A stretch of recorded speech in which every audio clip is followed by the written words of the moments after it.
Brothers and sisters, I welcome you tonight to the induction of ManUp Teacher Fellows Cohort 3. ManUp Teacher Fellowship was actually formed in 2016 after I had been in education for almost 2 decades.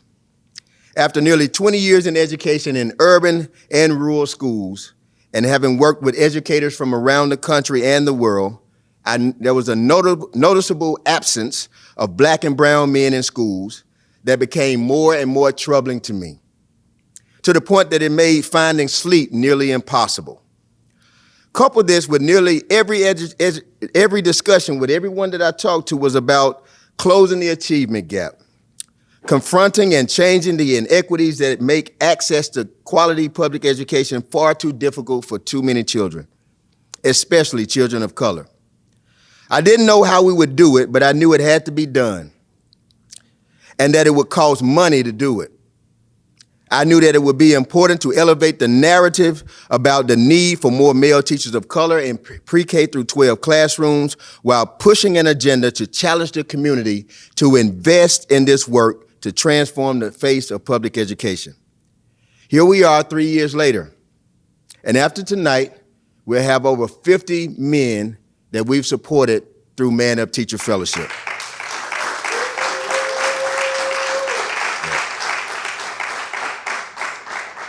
After witnessing the deaths of George Floyd, Breonna Taylor, and Ahmaud Arbery, millions around the world have come together to elevate the voices of the voiceless through marches, peaceful protests, social media campaigns, and other valiant efforts intended to bring about change to the system. COVID-19 has propelled to the forefront the discrepancies in healthcare for Black and minorities in this country, a healthcare system that isn't accessible to the poor and the most marginalized in our country. Schools are also a part of these systems. ManUp is our effort to change the system. Tonight, you will meet and hear from partners and participants in this movement. We are reaching out to a national audience to encourage them to support this movement. We can increase the number of Black and brown men teaching in our schools from 2% to at least 20% in less than 10 years, but it would take everyone's support. You can support ManUp by helping us recruit driven, passionate, committed men to this work, by encouraging them to visit manupteach.org to apply, and they can also support by contributing financially. This is a grassroots effort. $5, $10, $20 or more will help us meet our goal. In Memphis alone, we will have an additional 100 men. We're on track to having an additional 120 men by 2023.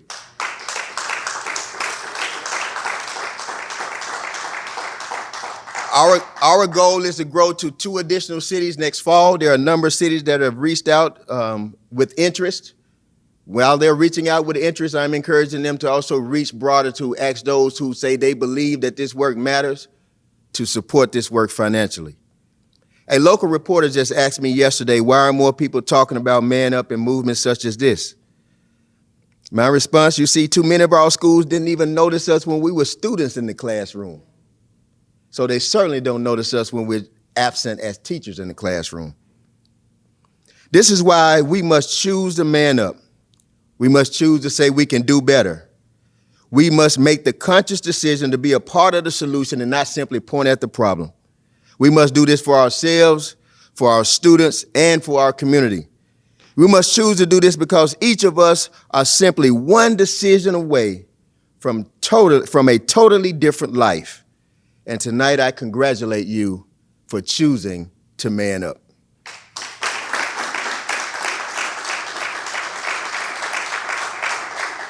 So we are graced tonight with the presence of many dynamic educators, 2 of whom I greatly respect because of their work and leadership in our city, in our public charter school, in our Shelby County schools, as well as one of our local charter schools, as well as these men come with great experiences from a broad walk of life, but all directed towards changing the face of public education. We're graced with the presence of Mr. Michael Brown from Freedom Prep, who's going to come up and introduce Freedom Prep Cohort for ManUp Teacher Fellowship Cohort 3. We have Dr. Michael Lowe from Shelby County Schools, who's going to come up and introduce the fellows from Shelby County Schools. And Dr. Marcus Matthews is en route. You may hear from him, or I might introduce the rest of those who are a part of this movement. But before I do that, we have some fellows from Cohort 1 and 2. If you would stand and let us see who you are. All right.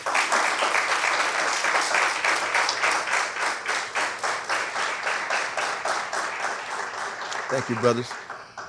We also have brothers, two of our brothers who are here were part of what we started last year to support incoming fellows called Uplift. And we have Jamar, we have Stephen. Would you guys stand up, please? Let these gentlemen see you. Dr. Travis Bristol released research a few years ago that suggests that many men of color who come into the work, they don't remain in the work because too often they find themselves being the only male teacher of color in schools. And with that comes this unintended many times pressure of being that male figure who can handle any situation. So too often you're giving the most difficult students to have in your classroom, or you put on the path to become the dean of scholars. Too often in our society and the world, we find, we look for the black man to be the one who's policing the hall. Well, no, this is not about that. It's about having competent, knowledgeable men of color who are not just at the school, but have a presence at the school. So we welcome this year as an added member of the Uplift Mentor family, Hashim Jones, who relocated back from Memphis. Back to Memphis from Nashville. He's a native Memphian, and we were able to bring him back from Nashville, and we're excited about that. Ladies and gentlemen, without further ado, I'm going to bring forth our first speaker and a guest tonight who's going to introduce his cohort and also have words to say. But remember, for those of y'all who are viewing live, if you believe in this work, you need to go to manupteach.org and support this work. Spread the word. We are transforming the face of public education. We are transforming schools. We're transforming the world through the classroom. On that note, allow me to introduce a brother in this work, a friend through Omega Psi Phi Fraternity Incorporated. Bring him up, Mr. Mike Brown.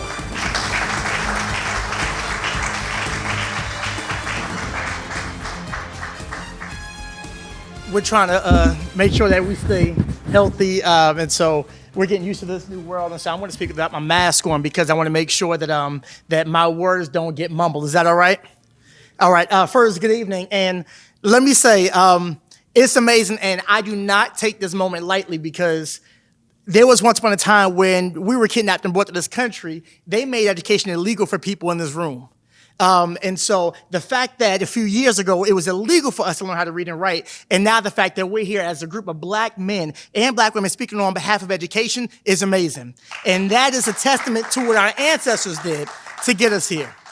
And so with that, and always thinking about, before you step into this new mission, this new task, and this is more than a job, and you'll realize that day one, it's so much more than a job. But as you step into this new this new part of your world, this new part of your life, I want you to always think about those who came before us. They set the table for us. And when I mean set the table, I'm going to talk about a fictional character by the name of Nightjohn. There was a book written by Gary Paulson. It was written in 1993, and it was a follow-up to the book Uncle Tom's Cabin. You familiar with that book? So it was a follow-up to that, written in 1993 by Gary Paulson. And Nightjohn is interesting because it talks about slavery, and it talks about Africans being held captive in America. But the interesting thing about this story, about the institution of slavery, is that it's actually told from the point of view of a 12-year-old girl. And when we usually read about slavery, and it's never usually through the eyes of a teenage or a preteen young lady. But this was through the story or the eyes of a young lady named Sarney. And Sarney talks about living on a plantation, talks about slavery, and it's crazy because it's the only life that she knows. Her mother's on a plantation, her grandmother's, and all the women that have raised her, they're all on this plantation. But then one day she talks about this guy being brought in, this guy named Nightjohn. And when they bring Nightjohn in, she says when they brought him in bad. She says when they brought Nightjohn in, they brought him in bad. Anybody know what that means? Think about slavery. They brought this male slave in by the name of Nightjohn, and she says they put him in bed. Anybody knows what that means? Yes, sir. It means he was beaten. It means that he was bruised. And if you ever look at the backs of someone living in slavery, you would understand if they were rebellious or not. And so when they brought him in, she says they brought him in bad. And all our ancestors on that plantation knew what that means. They brought him in bad. So they bring him in, and he doesn't say anything the whole day when he first gets there. But in the middle of the night, he's laying there in the slave quarters, and he looks at Sarnie, and he says, Sarnie, come here for a second. And Sarnie gets nervous because this big guy who they brought him in bed. They know he's rebellious. They know he doesn't listen. This sound familiar? So they know he doesn't listen, and Sarnie goes over to him, and he says, I want to show you something. And she says, what? And he goes in the dirt, and he starts moving his letters. He starts moving his fingers, and he writes the letter A. And then he just had to trace it over and over and over again. And this went on for about an hour, and then he erased it and said, I'll see you tomorrow night. And she had to erase it. Why did they have to erase it in the dirt? Exactly. You could not leave any traces of anything that looks like learning to read or write. And so they would have to erase their work and leave it, which means that the work could not stay on the paper. It had to stay in her brain. And so the very, very next night, Sarnie, who's supposed to be sleeping after working all day, could not wait for Nightjohn to call over. So as soon as everybody goes to sleep, he says, Sarnie, come over. She goes over, and then he says, I want to show you something. And then he draws B. And this becomes the nightly routine. And as soon as she gets a few letters, and it's interesting because to hear our ancestors talk about reading when they weren't formally educated to talk about reading, so she would say, he gives me letters.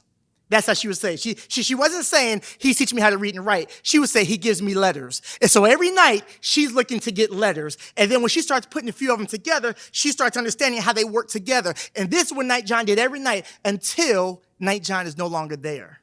He's gone.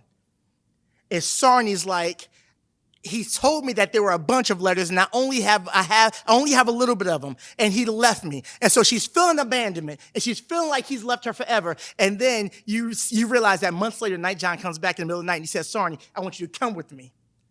And he brings her to the edge of the plantation, and he gets to what they call a pit, like it was a pit. It's hiding, and there was smoke coming up. When Sarnie goes into this pit, she realizes that there are a bunch of other African Americans who were living in slavery.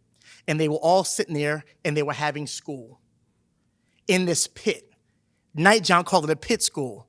And what Sarnie then realized was, before he got to me, the reason they brought him in bad was because they caught him, and when they caught him, what did he do? He gave her what? But in order to teach more kids, what would he have to do? He would have to run. And in order to get a chance to be around other enslaved African Americans, he would have to get caught. And if you get caught, that means you got to get beat and you got to get hurt. And it might cost you your life, but he had to keep doing it because he was trying to teach people how to read. He had to give letters. And so the idea is this. So as a teacher and as a principal, I always look back to my ancestors to understand what kind of man and teacher I'm supposed to be. And so on those days when I don't feel like going to work, I remember Nightjohn almost gave his life for this. He got beat for this. I can get up and go to work the next day. He realized that, you know what? This place, this plantation I'm getting used to, I can stay here because I understand how this place works. But he had to leave because he had more of us that he had to reach. And so the idea is, guys, going into education, it's going to hurt some days. It's going to take a lot. Think about it. For Nightjohn, he had to give his skin for it. He had to give blood for it. Now, your principals and your school district are not going to ask you for your skin. They're not going to ask you for your blood. It's going to feel like it. It's going to feel like it. But if our ancestors were able to give their lives for this, then we can give our time for it. If they're willing to give their lives for it, then we can give up some more hours of lesson plan to make sure that we're giving our kids the absolute best. We got to give them letters because we got letters. We got to give them letters because we got it. And so I want you to understand, take 3 things from this, please. Make sure, number 1, understand it's going to hurt, but I want you to persist as a man in the classroom.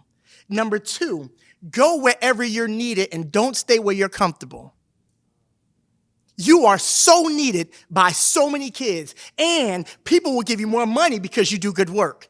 They'll give you more money and they'll give you positions because you're effective. But I always, in the back of your mind, over money, over titles, I always want you to say, but where am I needed? And that's why, just like Night Giant, that's where I want you to go. And the last thing about this is always remember who sent you. You're only here because people like us. You're only here because our ancestors came and they went through all the horrors of slavery, all the horrors of Jim Crow, all the horrors of segregation to get us to a place where we can sit in a room and speak on behalf of education and teach our own. Last thing, when slavery ended, and if you want to understand how our people have always been driven, and now mind you, I'm not even going to talk about before we ever came to this continent, how Africa was the advanced civilizations of the world. But even being here in our last years of slavery, when we did not know slavery was going to end, we were still trying to teach our kids in slavery how to read and write. If you want to understand how important we took it, the year the slavery ended, and 1865 hit, and African Americans finally were free. We, instead of leaving, instead of just going away, instead of just making sure that we had our food and our shelter and our clothes, we started teaching. And so within the first year of slavery, what you never hear about in 1865, fresh out of slavery, what you never hear about the fact that African Americans started the first sense of public free schools in the South. The first year slavery ended, African Americans started over 500 schools in the southern region to educate those who were formerly enslaved, fully funded by the African Americans who had just been freed. And so the idea is, and when the government, there was an organization called the Freedmen's Bureau. And the Freedmen's Bureau were the radical Republicans who said, you know what? After freeing the African Americans, we got to make sure that they have food and shelter. And they wanted to start schools. When they came to the South a year after slavery to start schools, that's when they realized that we already had 500 up and running. And that our kids and our families were going to our schools. And what they realized is we didn't need their schools, we just needed their support. And so that's the tradition that we come from. And so as you go into the classroom every day, remember who sent you. Remember who sent us, and allow that to be the motivation for doing your best work every single day.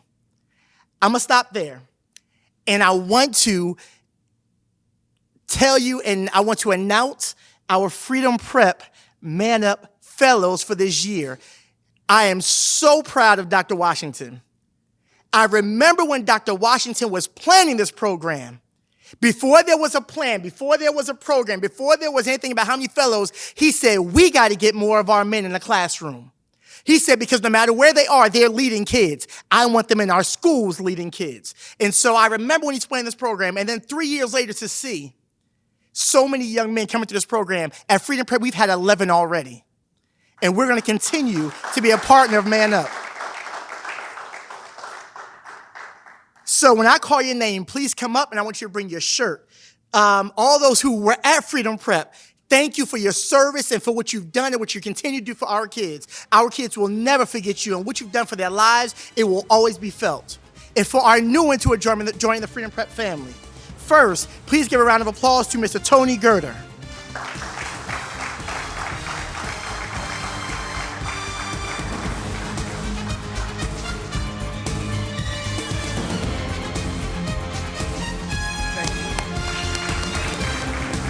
Next, Mr. Edward Hayes.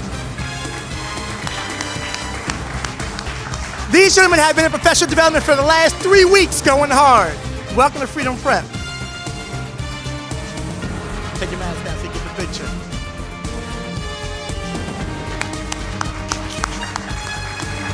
Mr. Kenneth Moment.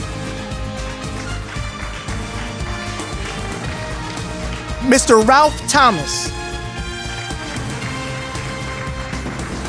And last but not least, I've seen him here, Christian Valdez.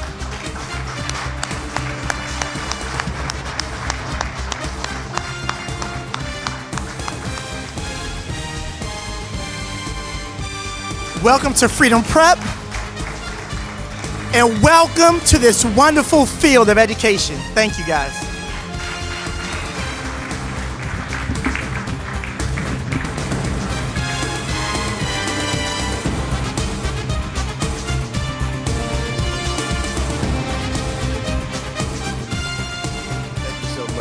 Mr. Brown. Come on, let's give him another round of applause. Great job.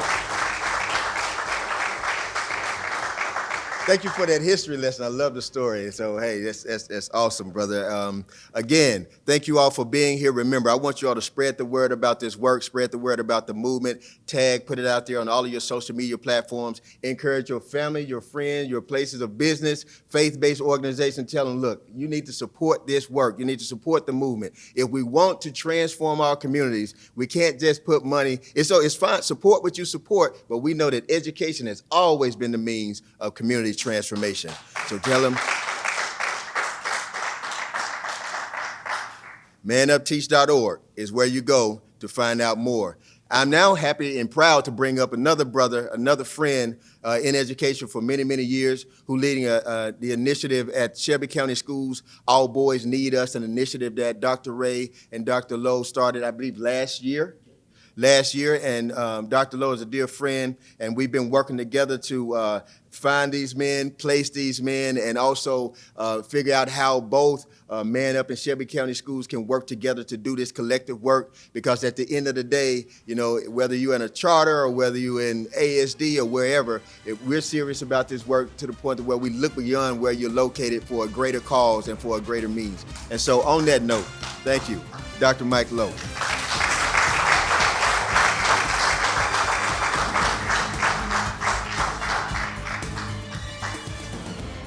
Hey, good afternoon, good evening.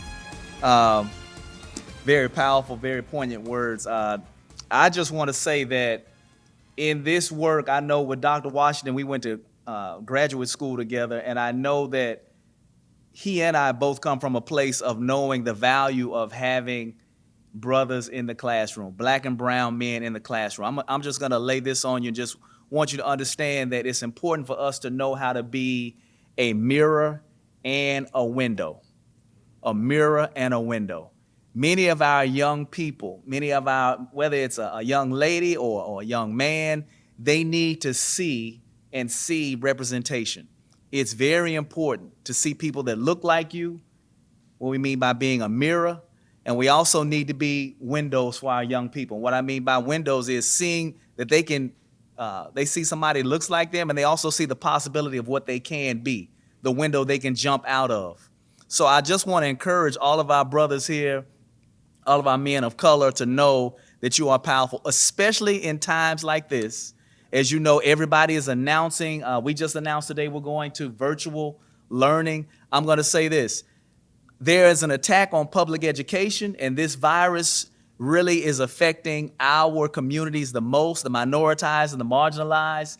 Education is going to be, I don't care if there's nothing going to replace a brick and mortar school. I'm going to say that again. Nothing can replace brick and mortar, these walls. A laptop, still with an instructor behind it, cannot replace a real, live, 24/7, up close and personal mirror in front of them. So this is even the best indication of why we need more, or what we need stronger African American and men of color in the classroom at this time. Because a virtual space is not going to be able to hold forever. I mean, I'm a grown man. I've taken online courses, and it's hard. It's hard. It's a discipline, guys. It's a discipline. You know that. So just think about our parents. Think about our young people at home that are still going to need that top-notch A-game educator in front of them. And as a brother just stated earlier, I just want to say many of our African-American young men, you just don't understand the impact that you have. Many of our forefathers, our ancestors were reading books at night. Many of them walked 10 to 15 miles after working in the fields, after they chopped, pulled, picked, and did everything they could for cotton. They still had to get up and go to try to work their way out of the cotton fields through education. So I'm just going to say that education is the great equalizer, but today, even now more than ever, our marginalized communities need to see black and brown, especially men, representing. It's very, very important for all of us to understand that. There are too many episodes where many of our young people are not being able to see that. I'm not going to say all of us are not like that. It's just what the media portrays too. I believe some of us, sometimes we fulfill what we call a self-fulfilling prophecy. When we see that there's not enough, we start believing it, and it's not true. It's a brainwashing mentality. When people say we can't find black men, I say you're lying, you're not looking. When we don't have enough, I challenge them to say you're not doing a yeoman's job to look. When someone says that black men are not organically attracted to education, I said that's a lie. Patrick Washington hit on it earlier, Dr. Washington hit on it earlier. Many of the counterparts I know that in education and leadership, they were told since 2nd and 3rd grade, you'll be a great teacher. You'll be a great educator. Some of our brothers I've talked to never knew, nobody ever told them about education till they halfway got out of college.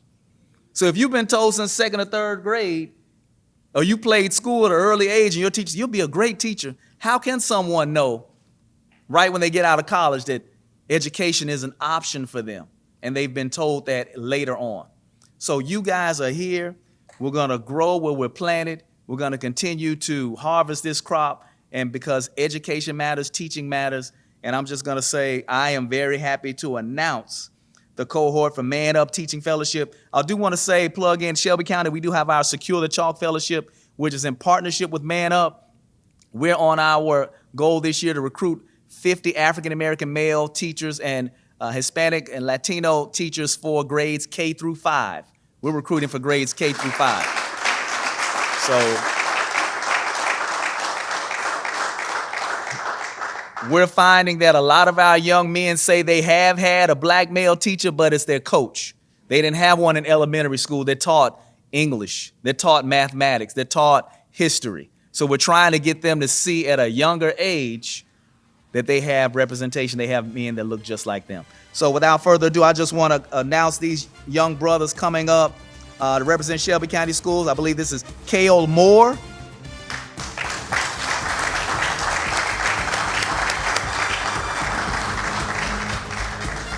Ernest Morris, Hickory Ridge Middle.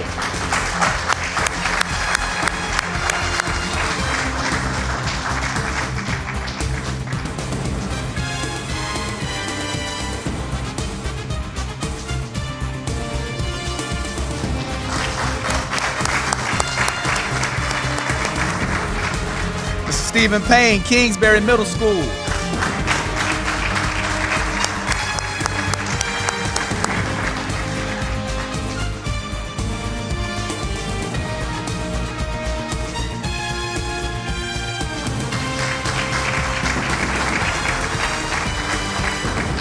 Mr. Willie Tate, Scenic Hills.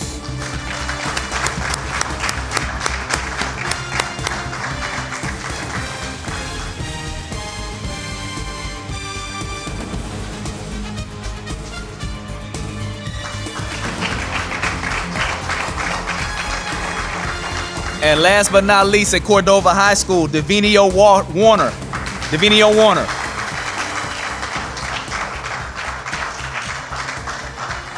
All right, well, brothers and sisters, just let's continue to fight. Let's continue to get involved. And we're going to recruit and break up this fallow ground and get more of our men into the classroom. And the classroom is not the last stop either. I'm going to say this. The classroom is not the last stop for many of you. We need you in administration. We need you in upper level. But again, we all have to have our first day.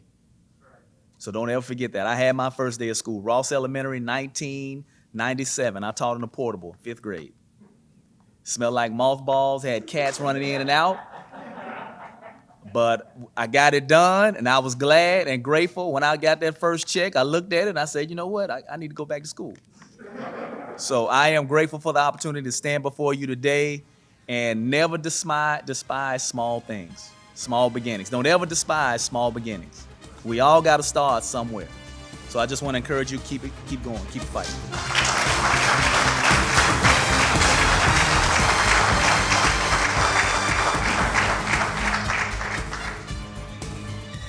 Brothers and sisters can feel that all the wisdom coming from the space, because people, these brothers, like many others, have put in the work. They've made the sacrifices. I also remember my first day at Evans Elementary, 4949 Cottonwood Road. I remember my journey even to Memphis City Schools at the time. I still have my portfolio when I graduated from Mississippi State. One of my fraternity brothers, even I'm real old brother, right? So He actually hand drew my illustrations and all of my parent engagement portfolio. He drew these parents engaging with each other. Did all the cover work. But I had my dad drop me off at the University of Memphis. I graduated in the fall of '97. I said, drop me off at Shelby County Schools. I went in with my portfolio and I asked, this way back when you could walk in and sign the paper. I said, look, I'm looking for a job. And the brother called me in the back and said, there's a 4th grade position at Evans Elementary. And so I literally started walking down Hollywood towards Central. I'm like, somebody's gonna scoop me up. And so I ended up, a good friend of mine, actually happened to be, she was coming through. I was like, I don't trust the city bus thing. I didn't know, so I'm like, I'll really hike over there. I'm from the country, I'll be all right. Thank God for a ride. That was a long way. So I got picked up. I actually ended up walking all the way to Lamar. I got picked up almost at Lamar and Pendleton. I don't even ask me why I went that far. And I walked. I walked. Look, it's hot. I walked. And I ended up getting picked up, a young lady who's getting ready to retire from Memphis City Schools. I guess she from Shelby County Schools as a counselor. But she dropped me off at Evans. And I went in with my portfolio. And Miss Woods, the principal at the time, offered me the job. And so the next day, I told my father, all right, I had a car in undergrad, but, dealing with your fraternity brothers, that ended up being crashed out. That's another story. I said, look, take me to the University of Memphis. I need to get in grad school. So I went. I enrolled in grad school. I started there. I actually started grad school before I started teaching. I started grad school January of '98. I started teaching February 18th of '98, 4th grade. And to Dr. Lowe's point, I had to put the work in. I'm proud that many of our young brothers who come in, you have your eyes on school leadership, and you should. As I tell each and every one of you, as Dr. Lowe said, you got to bloom where you are. You thrive where you are, and the position will find you. You will never have to chase the dollar. If you be an excellent teacher in the classroom, the position will find you. All right? So get your work done. Let's get that praxis passed. Take advantage of this opportunity, because one thing, there are 3 reasons why men don't go into teaching: low pay, low status, and fear of false accusations. So ManUp is working to change that. You pass your praxis, you get on the path, we give you an extra $5,000. We tell you, get your master's degree. You'll never see a bill. If you see a bill, what do you do with that bill when they email it to you? You forward it to me and we get it paid. And then low status, it's gonna take all of us to elevate the narrative of how important this work is. You may not get the contracts that Mahomes just got, but if enough of us get great, we can at least change that. We can move the needle, right? And then the fear of false accusations. We also provide that safe space for when conversations are taking place. What if if something happens in your workspace that is unprofessional or could jeopardize your position? Who do you go to that's going to help you navigate through those waters and help you remain in good standing with the employer? And most importantly, look out for the safety and well-being of children. That's what ManUp is. It's that kind of fellowship, it's that kind of partnership, it's that kind of network. And with Dr. Lowe and Mr. Brown, we're also going to begin in the near future providing professional development for the broader community, specifically for men of color. We're going to do what Relay and universities and other institutions can't do or haven't done. Provide specific career development opportunities for men of color who are doing this work, most of it led by men of color, but not all of it, so we can help expand your capacity to do this work at a great level. Y'all can help us spread the word. ManUpTeach.org is where you can go. It doesn't matter the dollar amount. Give. If you believe that we can transform the community through the classroom, you need to support ManUp Teacher Fellowship. My last person who's coming up tonight is Dr. Marcus Matthews. Dr. Marcus Matthews is an educator, and he's an author. His most recent work, titled, Urban Aces, How to Reach and Teach Children who've been traumatized by adolescent trauma. I know I stated that last part incorrectly. It's a great read. It's a great book. Dr. Matthews is going to come up, introduce our last fellows. If you notice, not all of our 25 are here tonight for obvious reasons. We're in a pandemic. We want to make sure that we're within CDC guidelines, and we want to honor that. So on that note, Dr. Matthews, would y'all give him a big round of applause?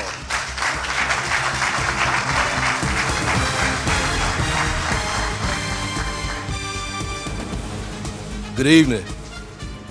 I am privileged to be here. Privileged to be here. I was out of town, just got in within the last couple of hours, and glad to be here. A couple things that I want to say specifically at such good points. It's hard not to replicate what it is you're hearing. So I tried to take a couple notes on some things that maybe haven't been touched on a whole lot. There have been two movements when we think about African Americans in education, and one was right after slavery, right? That during slavery that brother talked about, and then right around that emancipation, the first thing that we did was open schools. That was the first thing that we went to do, was start schools to get that education and make that change for our people. And then we went from the 1860s all the way to the 1950s when we started talking about integration, and we had separate but equal, and that was another movement that went with that civil rights movement. And what I've been telling people since COVID, and we look at the Black Lives Matter movement right now, we have not seen the level of social interaction in America since the 1950s and 1960s.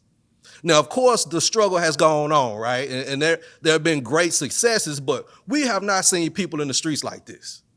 We have not heard voices like this in my lifetime, and probably maybe one or two people in this room, maybe in their lifetime, can really think back to the 50s and 60s when we seen this kind of interaction. So now I'm a member of International Rotary, and it's a traditionally very marginalized group there, if you want to use that term. It's typically been old white guys, right? Rich ones. And lately, the last few years, they've actually brought women in. They're recruiting minorities, and I was invited to join International Rotary. And I was holding a conversation with a guy, and the conversation was along the line of this rioting and this looting. And I had to remember, I like, okay, Dr. Matthews got to talk to this gentleman. Marcus from Fraser can't talk to him, right? I'm gonna have to hold Marcus in and let Dr. Matthews handle this one. And we have to really understand that we are the voice of our people. I was actually on the phone with Brother Washington. I was headed to Holly Springs, Mississippi. I just interviewed for a chief of staff position with Russ College. And I was talking to Dr. Washington, and he said, remember, when you're talking to the group you're talking to, you have millions of people in the car with you. You have millions of people that you're speaking for. And I have to remember that every time I move out, and you gentlemen who are moving into this profession, you got to remember that too. You know, and you're going to wear a lot of hats, and make sure that you remain authentically you in doing all of that. I remind myself I'm from Fraser. I remind myself that I caught the bus from 5 o'clock in the morning to the University of Memphis. No other choice. So all of the stuff that come later, you know, they say you weren't with me shooting in the gym. You got to remember, you know, when you were shooting in the gym, that work mentality, that focus you had, that dedication, that I got to get it done. It used to be pitch black catching the bus, and I didn't know why I was doing it. But I did it, and then later you start to really understand. I had the privilege of being Dr. Lowe's student at Christian Brothers University, postdoctorate. I already had my doctorate, and people saying, just take the test and be an assistant principal, because my doctor's in higher education. I said, no, I don't want to just take a test. I want to really understand the way this system is supposed to work. I want to really get what I'm supposed to do as an administrator in the school building. What should be my foci? My foci? What do I focus on? What is really important? What's priority number 1, 2, 3? And so I went to Christian Brothers and did a whole nother year of education on top of a doctorate. Learn from these gentlemen. And that's when we really start to be able to dig deep. We have to be able to dig deep and explain to people. You know, I was listening to a conversation about, how black people have to be 2 times better, 3 times better. And some people saying that they want to remove that narrative and we shouldn't say that. You got to be better. You have to be. Because, I try to take myself out of situations. And I say, man, if I knew a brother, man, authored 3 books, produced a documentary, doctorate, worked on higher ed, worked on K-12, and he was a white boy, what would his voice, how would his voice ripple when he say something, right? Because Eminem can rap, right?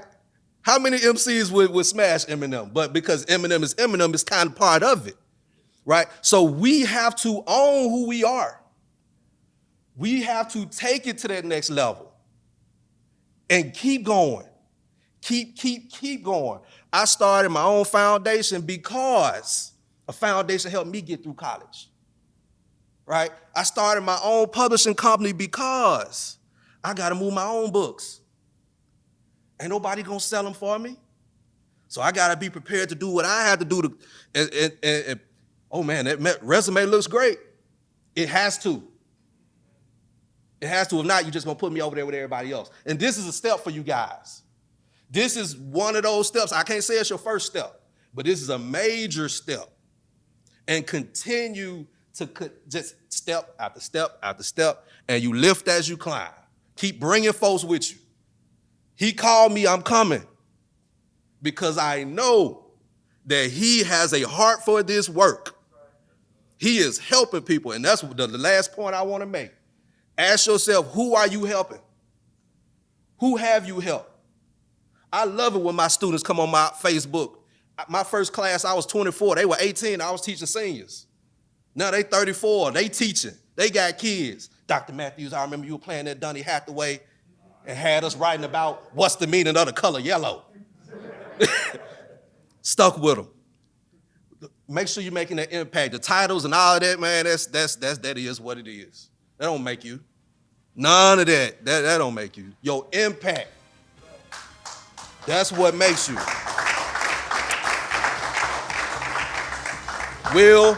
Will Anderson.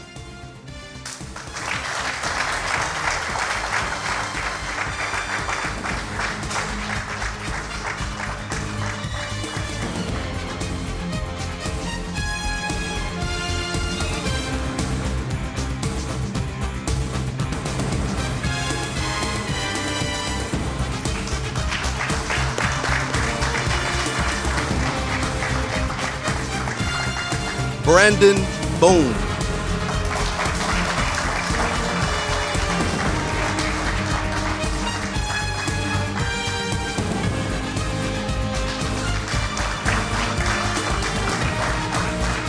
Gerald Morrow.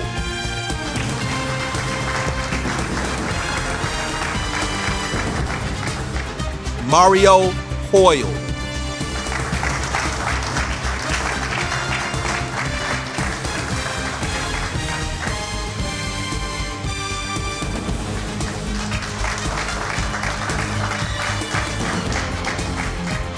Chase Madkins.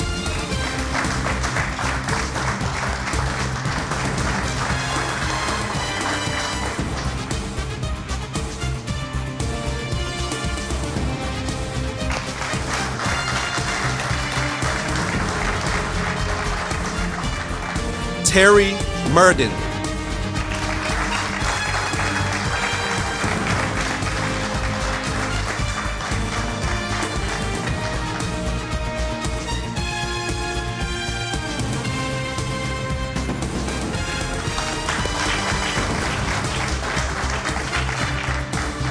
Julian McGee.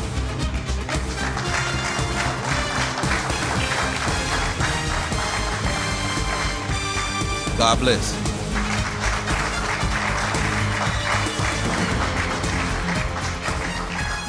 Thank you, Dr. Matthews. Can we give all of our distinguished guests a big hand?